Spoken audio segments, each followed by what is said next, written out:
Հանդես է եկել ծավալուն, հա, մեկնաբանություններով մեկը Սիվիկին, մեկը հայանային հեռուստաընկերությանը կապված այն բացահայտումներին, որը տեղի ունեցավ եւ որը ես շատ կարեւորել եմ այդ բացահայտումները եւ դուք էլ եք կարեւորել եք։ Բայց նաեւ ես հիշում եմ, որ ժամանակին, երբ որ ասում էի ինչ որ բացահայտումների մասին, իհարկե ես չեմ ուզում ասեմ, որ սա բայց սրա հատվածներ կարանք մենք նաև ներառենք պարոն Աբազյանի ժամանակահատվածում կատարած աշխատանքի, որտեղ գաղտնալսումը դա մեկ օրվա կամ երկու օրվա գործ չէ, ամբողջը օպերատիվ մեծ ծավալի աշխատանքի արդյունքում է տեղի ունեցել եւ ես համոզված եմ, որ սա կկանխի նմանատիպ մտադրություններ ունեցող ցանկացած մեկի գլխում, եթե այսպիսի բան կա, այլևս էլ չի լինի այդ գլխում, որովհետեւ բոլորը հասկացան, որ Հայաստանի Հանրապետության իրավապահ համակարգ իր օպերատիվ տնտեսությամբ այնուամենայնիվ այս պայդրությամբ վերահսկում է նման ցանկությունները օր առաջ կանխելու հնարավորությունը։ Դա մի բան էլ ասեմ, որ շատերը ասում են ինչու հիմա, որովհետեւ վաղը ուշ է լինելու։ Այդ տրամաբանությամբ եւ համատություն եմ արել նաեւ հոկտեմբերի 27-ի հետ, եթե 26-ին ազգային անվտանգության ծառայությունը բացահայտած լիներ, որի հնարավորությունը ունեցել է եւ դա քննությամբ ապացուցված, որը դատաքննության ընթացքում հնարավորություն չտվեցին, որպեսզի այդ հատվածը անվերում ներառվի եւ ակնկալում էի, եթե հիշում եք գլխավոր դատախազի զեկույցի ընթացքում, որ Աղվան Գառնիկի Հովսեփյանից պետք է ճշտել, ինչու գնացին արագացված դատաքննության process-ի, ինչու այդ կարևոր հատվածները ում հրահանգով թողնվեցին մի կողմ եւ այսօր մենք պետք է արձանագրենք, որ Հայաստանի Հանրապետության ազգային անվտանգության ծառայությունը, ոստիկանությունը եւ մեր օպերատիվ միջավայրը կառավարող կառավարիչները կարողացան կանխել մի բան, որը որ անհրաժեշտ էր մեր բոլորիս համար։ Խնդրեմ։ Բայց իրավապահները իրար մի խանգարեք, գնահատական դեռևս չի տրվել, սակայն իշխանությունը սա որակում է որպես ահաբեկչություն։ Իսկ դուք ինչ եք որակում, որպես բարեգործություն։ Դատանի որոշում չկա։ Հանգստացեք, դատանի որոշումը չի խնդիրը, երբ որ օպերատիվ իրողությունները տանում են դեպի գործողության, կանխվում է մի բան, որը որ պետք է չկանգնենք, սպասենք դատանի որոշումով պետք է այդ գործողությունը լիներ, երկու հոգու պետք է գնդակահարեին եւ ճանապարհները պետք է պարալիզացնեն եւ քաոս ստեղծեն։ Դիպուտատները չեն հավատում իշխանության։ Կարող շատ հնարավոր ավելի մեծ ժամանակ պահանջվեր, բայց գլխավորը դրա իրացումն էր։ Ճիշտ հասկացեք։ Իրացումը մի վարքյան 2024 թվականին ուշադրիր sense։ Իրացումը շատ կարեւոր է, որպեսզի այն հնարավորությունը, որ պլանավորել էին, դա իրականություն չդարձավ։ Երբ կլիներ, կարող է գիտեք ինչ, գործողությունը անելուց անմիջապես հետո կամ 1 ժամ հետո դա պետք է լիներ։ Դուք ինչ գիտեք, բայց որ կանխվել է, դա փաստ է։ Դուք պետք է ուրախանաք, որ այդպիսի բաները կանխվում են մեր երկրում։ Բայց չեն հավատում իրավապահների գործողությանը։ Դուք երբեք չեք հավատալու Տիկին Խաչատրյան, երբեք։ Դուք չեք հավատալու, որովհետև դուք հրանգավորված եք չհավատալու։ Այս իշխանությունը շատ է խափել հասարակությանը։ Բավական է դուք դնեիք տվյալ անձնավորության խոսույթը եւ չարեք իրար կողք, ինչ որ մեկը արել էր, եւ դուք բոլորդ կհասկանաք նույնիսկ ես չզալացա եւ նայեցի Տիկին Հռիփսիմե Ջեբեջյանի ինչ որ հաղորդում հոգեվորականի հետ, այսինքն գործողությունը նախապատրաստող անձնավորության հետ, հոգեվորական բառ այլևս չեմ օգտագործելու, եւ այնտեղ նույնիսկ Տիկին Ջեբեջյանը զարմացավ մի պահ, ասեց ինչ եք ուզում անեք, եւ հաջորդը կանեմ ամեն ինչ իմ ձեռքի մեջ է, այս ձեռքի շարժումն է շատ հետաքրքիր էր, բայց ես չեմ ուզում մտնեմ այդպիսի մանրամասների հետ, այ հիմա Տիկին Խաչատրյան բոլոր հնարավորությունները կան, դատական, մինչև դատարան, Մայրաթոռի չէ գնացել ԱԱԾ-ով, ոստիկանությամբ նման մեծ ուժերով, ինչ կար Մայրաթոռում, որ իշխանությունը չէր կարողանում վերցնել, երբ որ Աջապահյանը Սրբազանը գնում էր գնալու հետ կապված, եթե հիշում եք, դրանից առաջ Սամվել Կարապետյանի հետ կապված խնդիր կար, քրեական գործ կար, եւ ոստիկանական ուժերը գործողություններ չէին անում եւ ազգային անվտանգության ծառայության գործողությունները տան դիմաց հավաքված էին բազմաթիվ առողջ տղամարդիկ, սպորտային կեցվածքով եւ աթոռի վրա նստած էր պարոն Սամվել Կարապետյանի եղբայրը, այսպես դոնի կեցվածքով, այդպես չի լինում։ Եվ ասում էր թող գան ին վրով անցնեն, ինչի պետք է քո վրով անցնեն։ Բայց ընդամենը քրեական ոստիկանության պետը, պարոն Վարդյանը գնաց շատ համեստ մեքենայով, ասաց եկեք, որովհետեւ ինքը պետք է գնար։ Պետությունը, եթե ունի իրավական գործողություններ անելու իրավասությունն նա պետք է անի եւ չի ենթարկվելը դա արդեն ուրիշ բան է հիմա դուք ասում եք ինչի նա ինքնական դուք հիմա ճապազրույց եք ուզում թե դուք եկել եք իմ հետ պատերազմ հայտարարեք ինչ եղել չէ ուրեմն հանգիստ պայեք ձեզ հանգիստ որովհետեւ խոսում եք լուրջ բաների մասին ինչ տեղ ունեցավ եկեղեցում կարող է դա մի քիչ ավելի բուրըն այսպես գործողությունների վերածվեց կարող է պետք է այդպես չլինի բայց այնուամենայնիվ հաղթեց առողջպանականությունը հոգևորականը եպիսկոպոսը ինքը գնաց եւ ներկայացավ քննչական մարմիններին շատ նորմալ է իսկ չգնալ ինչ ալտերնատիվ ուներ իսկ ինչու պետքա չգնան եթե կանչում են մի վարքյան ես չգիտեմ ով ինչ ասել եթե այդպես լիներ բնականաբար որևէ գործողության կարիք չէր լինի որովհետեւ քրեական գործը հարուցվել ամսի 16-ին թե 17-ին այդ ընթացքում նույն Աջապանյանը պետք է ճշտեր գլխավոր դատախազությունից քրեական գործը ինչա նախատեսում երբ են ինձ ծանուցելու եւ ուր պետք է գնամ բայց ես հիմա չեմ մտնում այդ մանրամասների մեջ Հիմա ինչ քայլերի հերթականություն կարող իրավական մաքուր իրավական քայլեր հիմա տեսեք փաստաբանները ճեպազրույցն անում բացատրություններ են տալիս այնտեղ ճշտելու իրավական տեսանկյունից բազմաթիվ կարող է հարցեր կան Աջապանյանի մասով դատախազությունը Բագրատի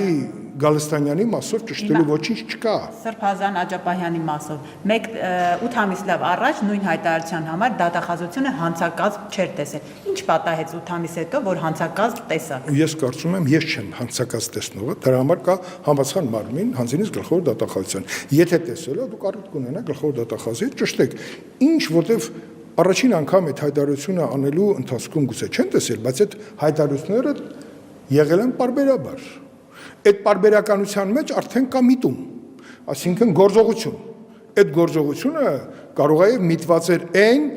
ինչին արդեն գործնականում մյուս հոգևորական բավականին համազգեստ կարող է երկուսի որը իրանցից շարժվում էր դեպի քաոս կանխվել է հիմա ես կարծում եմ որ մեր երկրի ներքին անվտանգությունը ամենակարևոր նշաձողն է դա պետք է չխախտվի որովհետև ներքին կայունությունը եթե խախտվում է քո երկիրը դառնում է շատ խոցելի դրսից ներսից եւ ամենուր եք կանխվել է մի բան որի համար պետք է բոլորս ուրախ լինենք որ դա ոչ ոք չի կարող ասի այն երկու գնդակահարվողները ովքեր են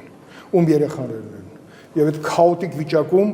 ով ում հետ ինչ հարց պետք է լուծի մի մոռացեք որ այդ քաոսը ստեղծում նաեւ մարդկանց հոգիներում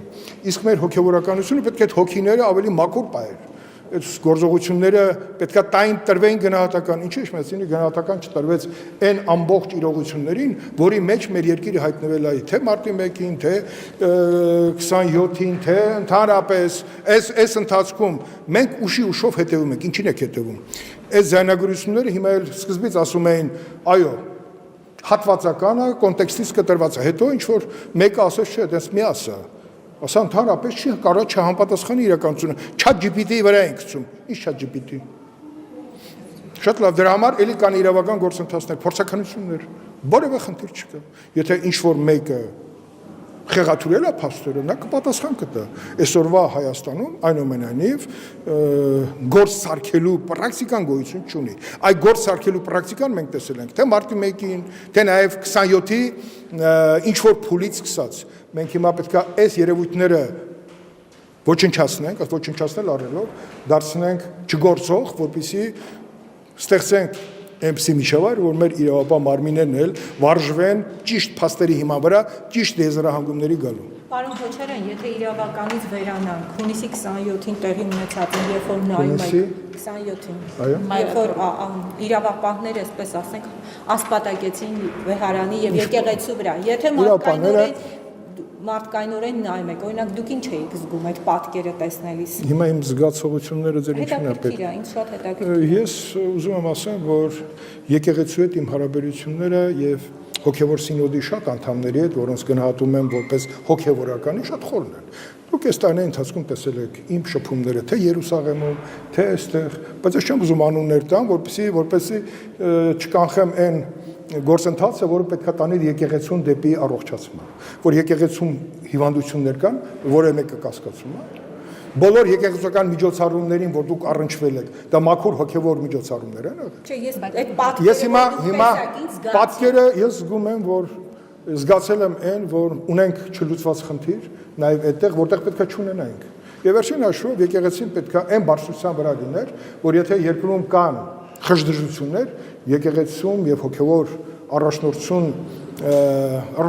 օժտված անձնավորությունները պետք է կանխեն բոլոր սուր անկյունները, բայց ես չտեսա, որ եկեղեցին այդպիսի պլանավորում ունի իր առջև դրված հոգեվոր պլանավորում։ Եվ եկեղեցին պետք է պետությունից անջատ չլինի։ Անջատը այնքանով, ինչքանով սահմանության մեջ նշված է, բայց եկեղեցին որպես հոգեվոր, հա, բուրգի կառավարիչ նա իր դերի մեջ պետք է լինի, որը մենք այս ընթացքում չենք տեսնում։ Ոնց որ պետության մեջ շատ հարցեր պետք է կարգավորվեն, նաև եկեղեցիում դարեր շարունակ կան կուտակված խնդիրներ պետք է լուծվեն, ով պետք է լուծի, հոգևոր խորհուրդը։ Նայում ենք այս ընթացքում շատ կարևորված են նաև այն հոգևորականը, որոնք կարգալույծ են արված բազմաթիվ։ Վերջերս մի Արմեն Խաչատրյան ազգանունով հոգևորական է լսում, ես շշմեցի, ոնց կարելի է նման անձնավորությանը, որը բովանդակային առողջացման մասին է խոսում, հանկարծ կարգալույծ է արված, փայլուն կրթությամբ, հոգևոր արժեքների ճիշտ ընկալմամբ եւ պահանջով։ Բա ովքեր են լրացնում այդ տեղերը։ Ես ուզում եմ մի վարքյան, ես բացատրեցի ինչ եմ ես զգում, ինչ որ հարցերի վրա պետք է կենտրոնանալ։ Ոնց որ կենտրոնանում ենք մեր անվտանգային խնդիրների վրա, մեր անվտանգային խնդիրների մի բաղկացուցիչ մասն է պետք է տեսնել եկեղեցում։ Մենք ունենք նաև բան, չէ, գնդերեսների գումարտակ։ Այդ տղաներից մի շարք բաներ պատերազմի ընթացքում վիրավորվել են։ Այդ տղաները նաև իրանց աջակցություն են ցույց բերել այն մյուսներին, որոնք ողջ են մնացել, եւ նրանց կողքին են եղել։ Հիմա ես ուզում եմ, որպեսզի բոլորը լինեն այնպիսին, ինչպիսին նրանք են։ Կյանքը նրանց դրել է տարբեր հարթությունների մեջ։ Իմ ասած հետեւյալն է. հոգևորն էլ պետք է առողջանա, բոլորը պետք է առողջանա։ Ձևի մեջ է խնդիրը, պարոն Քոչյան։ Ինչ ձևով է իշխանությունը վարվում եկեղեցու հետ։ Շատ լավ, բոլորս միասին շարժվենք այն ուղղությամբ, որը մեր ուզած ձևն ու բովանդակությունը կներդաշնակի եւ մենք երբ որ ուժային խնդիրներ են լուծվում, այսպիսի հարցեր չառաջանան։ Պարոն Քոչարյան, Նիկոլ Փաշինյանը անընդմեջ ասում է, որ Գարեգին երկրորդը պետք է հեռանա, սակայն մենք գիտենք, որ իշխանությունը լծակներ չունի վեհապարին հեռացնելու համար, նա էլ այդպիսի հայտարարություններ չի արել, որ իր հետևից կարծես թե գան այս ճանապարհը ինչպես եք պատկերացնում, ինչպես պետք է հեռացնել։ Բոլորը հիմա նաև պատմություն են ուսումնասիրում, մենք պատմության ընթացքում ունեցել ենք վեհապարներ, որոնք հեռացել են, որոնք մնացել են, հեռացողներ են եղել։ Ինչ ճնշումների արդյունքում են կամ ինչ իրողությունների շատ դարեր առաջ եւ հիմա եկեղեցին էլ ունեցել է շատ ծանր օրեր սովետական տարիներն ունեցել մենք ունեցել ենք վեհապար, որը մահացել է, որը պետք է չմահանար այդպիսի իրողություններ են եղել, բայց կարևորը եկեղեցու առողջացման մեջ պետք է տեսնել։ Հիմա դուք ասում եք վեհապարը պետք է գնա թե չգնա, դա եկեղեցու որոշելիքը կլինի, բայց եկեղեցին էլ պետք է շարժվի իր իրավական համակարգի տրամաբանությամբ եւ պահանջով։ Այդ իրավական առումով չեք կարող հեռացնել վեհապարին, որտեղ ճիշտ հասկացեք, հիմա վերջերս նաեւ գուցե եկեղեցական շրջանակներից աթորանիստ միջավայրն են ուզում փոխեն, դա տրամադրություն, դա ինչ է։ Դա պարակտման ամենակարճ ճանապարհն է, ինչ են ուզում։ Միոշին աշով եկեղեցին էլ մեծ ֆինանսական կոնգլոմերատ է։ Դուք մենակ մոմն եք տեսնում, բայց եկեղեցին ինքը նաև կան շահեր, այդ սպասարկումները հենց այնպես բան չի։ Այնտեղ մեծ չհարկվող գումարներ կան շրջանառության մեջ, շատ մեծ չհարկվող, բայց խնդիրը գումարի մեջ չի, խնդիրը բովանդակության մեջ է։ Պետք է եկեղեցում եկեղեցականները, որոնք նաև փայլուն կրթություն ստացած հոգևորականներ կան, որոնք ուզում են հոգևոր արժեքների ճանապարհով շարժվեն, նրանք էլ պետք է նպաստեն եկեղեցու առողջացմանը։ Դուք մենակ կուսակրոնություն եք, կուսակրոնությունը միայն կենակցման մեջ չի։ Կուսակրոնությունը բարդ մեծ համակարգ է, որի նպատակները ի սկզբանե որ դրված են եղել, մինչև հիմա չի պահվում։ Դա պետք է կամ իրենց մեջ ուժ գտնեն այդ խնդիրը լուծեն, կամ պետք է եկեղեցին դարձնեն այնպիսին, որ որևէ մեկի մտքով չանցնի, որ եկեղեցին կարելի է ենթարկել ուժային միջամտության։ Մի օրինակ բերեմ, վերջերս մի փայլուն ֆիլմ կար Հովհաննես Պողոսի մասին։ Երբ որ ինքը Կրակովի, կարդինալն էր եւ լեհական ուժային կառույցը հանձինես իրենց, այսպես ասեմ, որ հասանի KGB-ի ֆիլմում շատ փայլուն է դրված։ Գնում են, որպեսզի խաչով, երբ որ Հովհաննես Պողոսը կարդինալը գնում է իր հոտի հետ միասին, կանխեն այդ միջամտությունը, բայց առաջնորդի կերպարը եւ ապրած կյանքը այնպեսին էր, երբ որ գալիս են իրեն ձեռնաշղթը հագցնելու, հրամանատարը գալիս եւ չոքում աչը համբուրում է։ Այդպես պետք է լինի բարոյական կեցվածքը եւ ուժը, հոգեվոր ուժը ավելին է, քան թե ուժային որևէ գործողություն։ Եկեք դարձնենք եկեղեցին այնպեսին, որ որևէ մեկի մտքով չանցնի, որ գնալու է եւ ասի, չէ, եկեղեցին ընդհանրապես պետք է լինի մեր հոգեվոր կյանքի առաջնորդողը եւ ամբից եկեղեցի եմ ասում, դա է իմ ցանկությունը եւ բոլորի ցանկությունը դա պետք է լինի։ Ամբից եկեղեցի նշանակում է, երբ որ գնում ես մաքրվելու, հաղորդակցվելու, դու գնում ես իրականում հաղորդակցվելու, ոչ թե գնում ես պարզապես մոմը վառես, ինքդ քեզ խաբես գնաս։ Եկեք ունենանք այդպիսի եկեղեցի եւ այսօր լավ առիթ է դրա մասին բաց ճակատով խոսելու, նաեւ մեր մտավորականությունը պետք է խոսի, ոնց որ սկսել են խոսել, բայց ես համաձայն եմ, որ պետք է հասնենք այնպիսի նպատակի, որ երբևիցե ուժային միջամտությամբ չլուծվեն այն խնդիրները եկեղեցու ներսում, ինչի պետք է եկեղեցին ենթարկվեր ուժային միջամտության, որտեղ երկու եպիսկոպոս, հատկապես Կիրանցից շարժված քաոս տենչող հոգևորականը, հիմա արդեն երևի դժվար ասել հոգևորական, ես նկատում արդեն նրա անունը չեն էլ ուզում տան, բայց այդ ամենից հետո եկեղեցին չասի ովքեր են այդ աստիճանակարգով բարձրացողները եւ ինչ մեխանիզմով։ Դրանք հոգևոր աշխարհի գեներալներն են։ Ոնց։ Հիմա երկու գեներալ նստած են, ես հիշում եմ, որ մեր 90-ականներին ասողիկ կարծեմ եպիսկոպոս կար, որը ֆինանսական էլի խնդիրների շուրջ նաև կարծեմ կալանավորվեց։ Սա առաջինը չի, բայց եկեղեցին պետք է այդպես բան չլինի։ Պետք է չլինի, շնորհակալություն։ Չմոռանաք հավանել տեսանյութը եւ բաժանորդագրվել Civic AM-ի YouTube-յան էջին։